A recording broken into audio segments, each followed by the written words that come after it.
local, federal, all the citizens, the churches, the businesses, and the citizens. We thank you for your support during this trying event.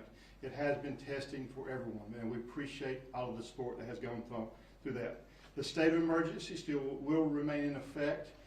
The curfew will remain in effect till 5 a.m. in the morning. We will rescind the state of emergency and the curfew at 5 a.m. in the morning. So we will go through the night based on Duke's estimated time of restorations. We will lift it at 5 a.m. in the morning. The sports complex at Hillcrest, the shelter will remain open until noon tomorrow. So if citizens still have concerns or have isolated issues that they need to get out of the elements, charge their electronic devices, they can go to the shelter at Hillcrest Park through tonight and up till lunchtime tomorrow. The shower and laundry services that are at First Baptist Church in Aberdeen and First Baptist Church in Pinehurst, they will remain active until noon tomorrow.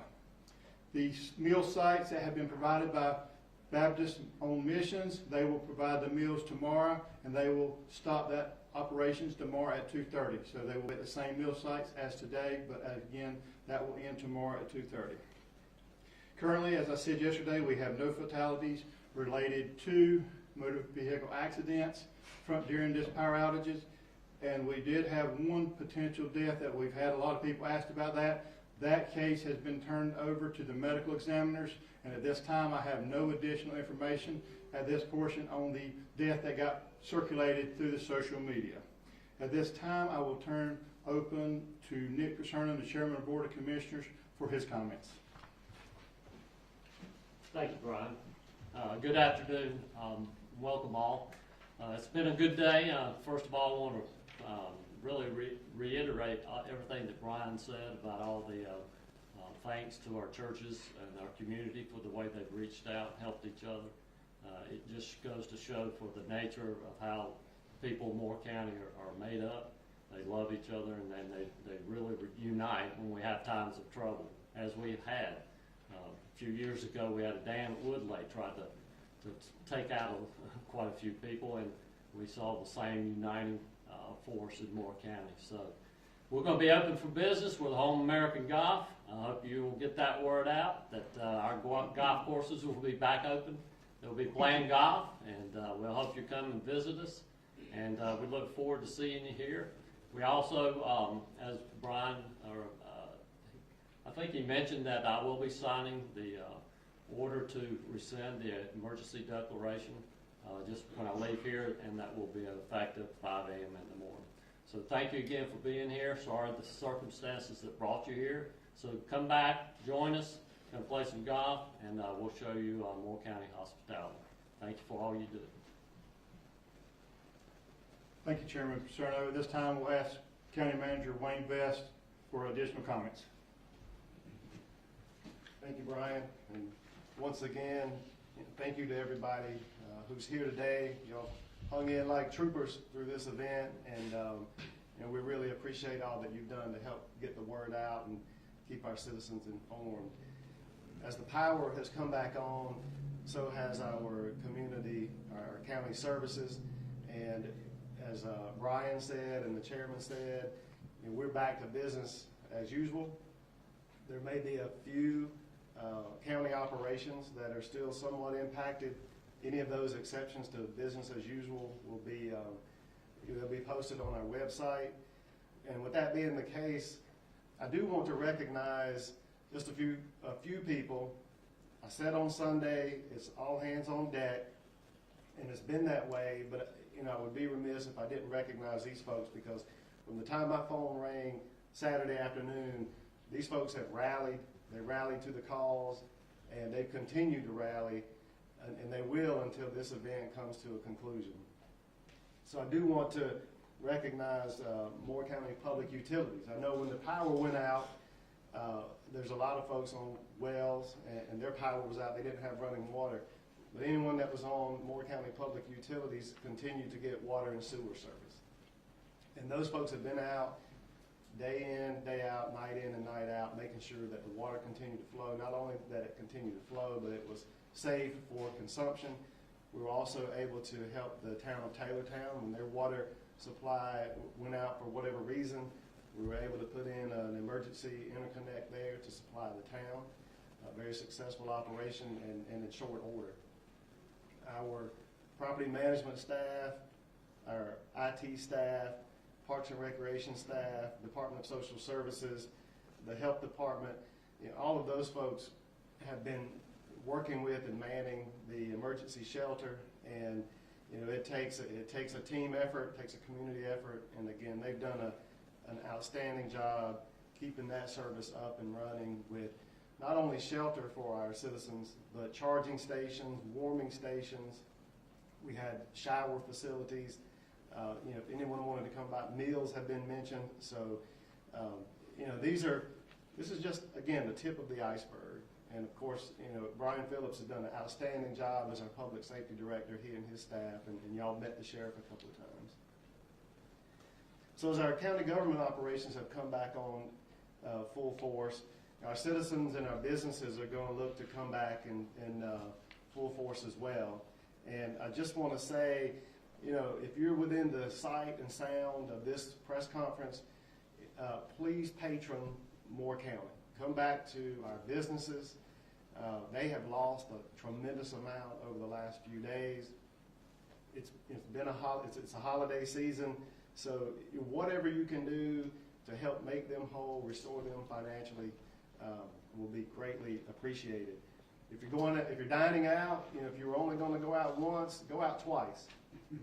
If you're going to shop and buy one package, buy two packages, and order appetizers, order entrees, order dessert, and just don't forget the waitresses and the staff that are working these restaurants, because they haven't been able to work for the last few days either. So when you get to the end and you get your bill, be sure to tip and tip nicely. I do just want to say that, again, thank you to all the citizens of the county, because I tell you, y'all have made it much easier by your kindness and your concern for all your fellow county neighbors and citizens. And just thank you. Thank you. We really appreciate it. It's heartwarming to live in this community. I grew up in Moore County, so I know what it's like, and I'm proud to be able to stand here and represent Moore County and our staff and our citizens, and just tell the world what a great place this is to work, live, and raise a family. With the dining comment, we've asked our health director, Matt Garner, to come and make a few comments, because we do want people to know when you go out and you're dining that, hey, it is safe. Go out, enjoy, no concerns. And with that, I will invite our health director, Matt Garner, to the podium. Thank you. Thank you, Wayne, and good afternoon, everyone. Yesterday, the health department issued a temporary suspension of operating permits for food service establishments who were subject to power outages following the substation attacks that occurred over the weekend. This did not include establishments that did not lose power or that maintained power with a generator. Our intent was to protect the public health by preventing the potential for any foodborne illness due to restaurants operating without power or without the means of refrigerating and maintaining food at proper temperatures. This action is common in situations where there are food safety concerns for establishments that have lost power for extended periods. All told, the outages affected approximately 618 food establishments in our county. Since yesterday, our office has been working diligently to contact and field calls from these affected establishments to verify that they have been in compliance with emergency protocols for food safety in a power loss event. As of this afternoon, we've been able to make contact and verify compliance with nearly 3/4 of those businesses that were affected, and we continue to do so. Once verified with one of our environmental health specialist staff, establishments are given approval to operate business as usual as power is restored. To provide this verification, establishments have been able to call our Office of Environmental Health at 910-947-6283. Following today's news conference, in light of the updated power restoration information, the Health Department plans to issue notice to all camps, tattoo artists, and food establishments that the temporary permit suspensions will be lifted, and the permits reinstated, provided that the establishments have satisfactorily completed the following steps. 1, discarded any time temperature control for food safety food items that was out of temperature control for more than 4 hours at temperatures above 41 degrees Fahrenheit. 2, are capable of providing food from an approved source that has been maintained in temperature control and provides invoices that show the source of the food. 3, are capable of providing adequate hot water that is available for cleaning and hand washing as required and referenced in the North Carolina Food Code. And 4, lastly, are capable of providing properly functioning refrigeration equipment with adequate cold storage capacity to maintain foods at 41 degrees Fahrenheit or below. Please keep in mind that once restaurants do reopen, the ones that have been affected by the power outages, establishments may have their own timeline for reopening if they had closed. For instance, while some may be ready to reopen immediately, others may still be awaiting deliveries of new food inventory if they had to dispose of any food items during the outage. And while we're talking about food safety, I just wanted to mention food safety at home as well, and following the lead of our restaurants. Making sure that folks that lost power during the outage, if you had food items that were subject to temperature excursion, be sure to discard of any food that does not fit within that realm of safety, and which we just said with the restaurants, it's the same as with home. If you're above 41 degrees for more than 4 hours, and a lot of folks were. So as the old saying goes, when in doubt, throw it out. We don't want anybody subject to any foodborne illness as a result of these outages at home or in our restaurants. So stay safe. That's all I have for you. I'll turn it over to the next speaker. Thank you, Matt. We have asked our municipalities to come to join us today. I will start with Mayor Robert Farrell from Aberdeen. Thank you. On behalf of the 9,000 citizens of the town of Aberdeen, I want to begin by thanking Youth Progress Energy for their immediate response. This has been a trying several days with no lights. We have major highways going through town with no stoplights. Luckily, we've had not one accident. I also want to thank Caorlina, our police chief, and his men and women of the Aberdeen PD. Phil Richardson, fire chief of Aberdeen, and his men and women of the fire department, and Harold Watts, who is our public works director, who kept all the water pumps working in the town of Aberdeen, even though they had no power. We brought in generators and kept them going. So we are very lucky that we have a nice crew that works for the town of Aberdeen. I want to thank the Sheriff's Department. I want to thank the governor that was here 2 days ago. And on behalf of everybody, we're glad that this is over. And one last comment, if you know what today is Pearl Harbor Day. That brought the whole nation together on that attack. And this attack has brought this entire county together and other regions also. As I was leaving town this afternoon, there was a truck that showed up with bottled water from Alamance County, which is a long way from here. So this shows how resilient we are and what a lucky place we have to live in. Thank you. Thank you, Mayor Farrell. Next up will be Mayor John Strickland, Village of Pinehurst. Thanks and good afternoon. Like the others, I'm here to represent the Village of Pinehurst on behalf of all our residents, our town council, and our village staff for the hard work that they have done over the last few days in working with the county officials and other state officials in bringing a conclusion to this unfortunate situation, which wouldn't have happened without the clear and succinct planning of Duke Energy. So from the Village of Pinehurst point of view, we're very, very pleased with the effort that the company has made. Their information to us has been very succinct, very clear, very timely, and we are very happy with the result of that. Now, those of us from some of the municipalities are here with a little bit of a grin on our face today. It's because we know our residents are going to end the day and go through the night in power and in light and in safety. But there's another element of our population that is still suffering, as our county manager said, and that's our local merchants. So again, reach out, help the merchants, shop, get back to normal activity during this holiday time and help this time of year end in a very positive way as we come to hopefully a conclusion of this difficult time with the hazards we've had in energy. So thank you all very much, but we really do appreciate the efforts made by Duke Power and all the authorities here in solving this problem going forward. Thank you very much. Thank you, Mayor Strickland. We will now have Town Manager Reagan Parsons.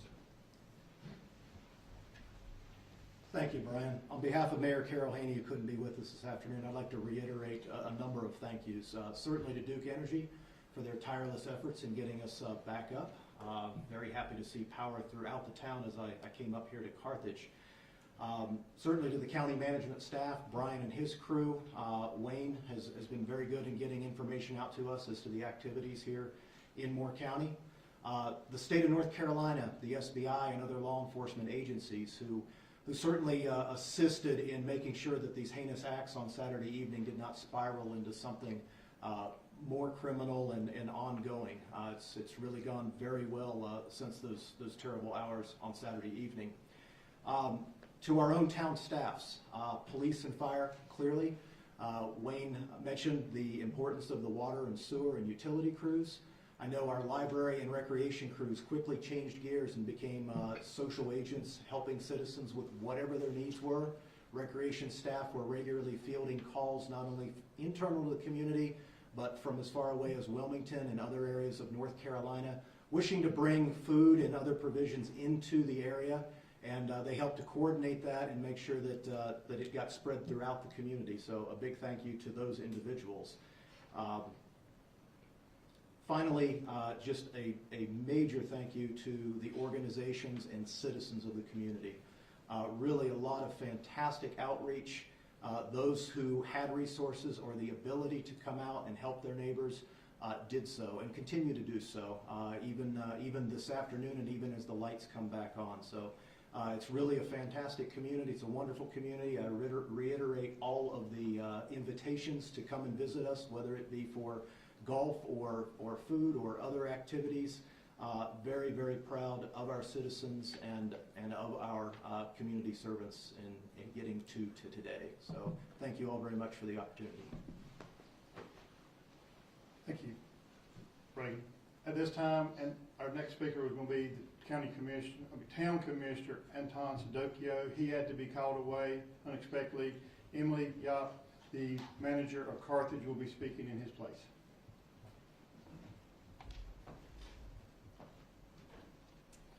I just want to say thank you to all of the Moore County departments for everything that they have done during this time for the town of Carthage and for all of our neighbors and all of the other jurisdictions.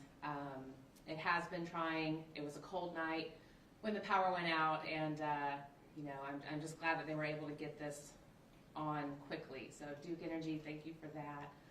I also want to thank the town of Carthage Police Department, Fire Department, Public Works, and administrative staff for rising to the occasion, making sure that the town of Carthage continued to operate smoothly, that our water and our sewer were not impacted by all of this.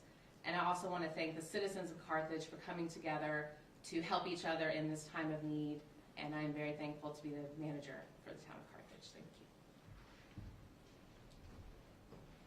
Thank you. Our last speaker will be Senator Tom McInnes. After he is done with his statements, we will go to a brief Q&A session for the meeting. Good afternoon, Tom McInnes representing the great state of Moore. This afternoon I'm honored to talk to you a little bit about insurance. I have been in contact this week and the last couple of days with the Commissioner of Insurance, Mike Causey.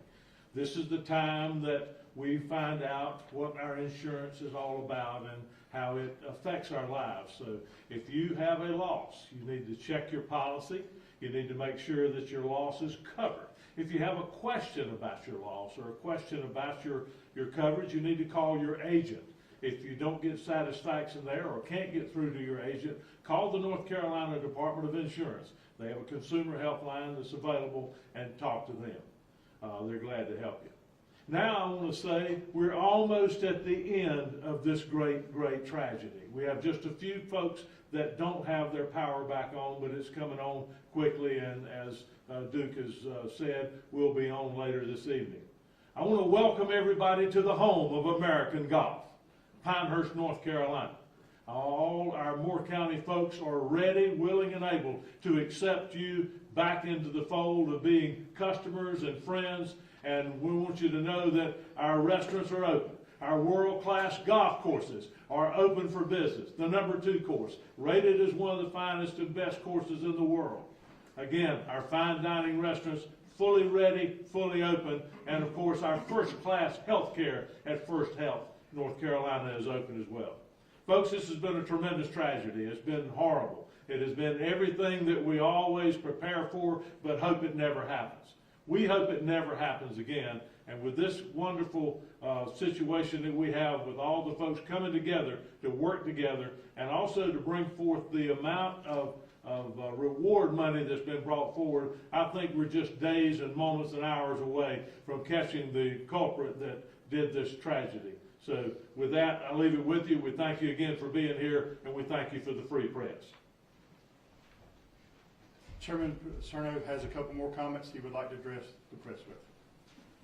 Thank you, Brian. While I'm standing back there, my brain's doing the, you know how it does.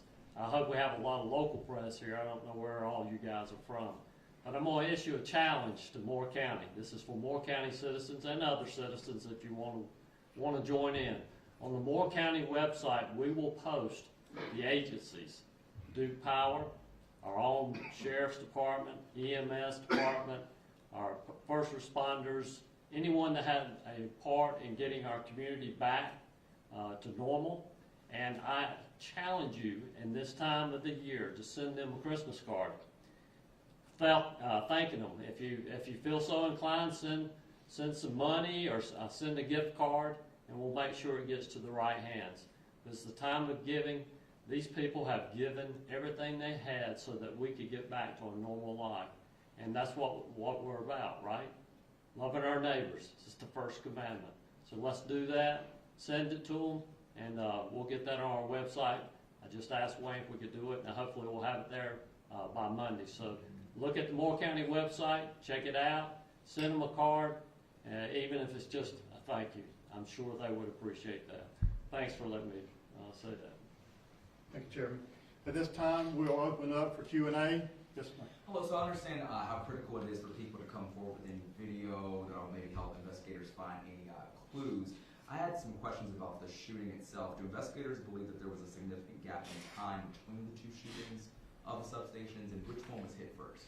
At this time, as the sheriff said earlier, giving out information too prematurely could hamper their investigation. So at this time, that is still helped with the investigators, and at time subjects are called, they will give an official press release with the details. We don't want to jeopardize any information leading to the arrest of these individuals, nor the prosecution of these individuals. Now, were the radiators hit, and was there a significant time? Did the power go out shortly after? At this time, I'll turn that over to Jeff Brooks. He will have more information on how it affected their network. Thank you. Thanks for the question. At this point, what I can say is that there was a small gap of time between the outage, less than an hour. But beyond that, as far as correlating that to gunfire or anything like that, I would not want to try to speculate. There's not necessarily a direct alignment, but the outage occurred within the same, roughly less than an hour time frame of the two substations. Thank you. Yep.